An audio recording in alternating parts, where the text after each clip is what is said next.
रावणदर्पविनाशकलिङ्गं तत्प्रणमामि सदा शिवलिङ्गम्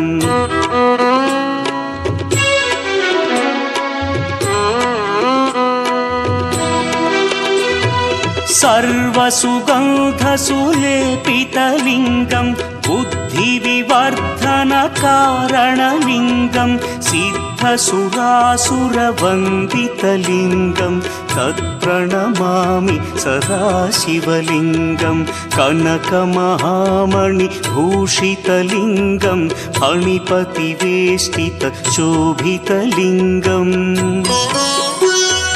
दक्षसुयज्ञविनाशनलिङ्गं तत्प्रणमामि सदा शिवलिङ्गम् कुङ्कुमचन्दनलेपितलिङ्गं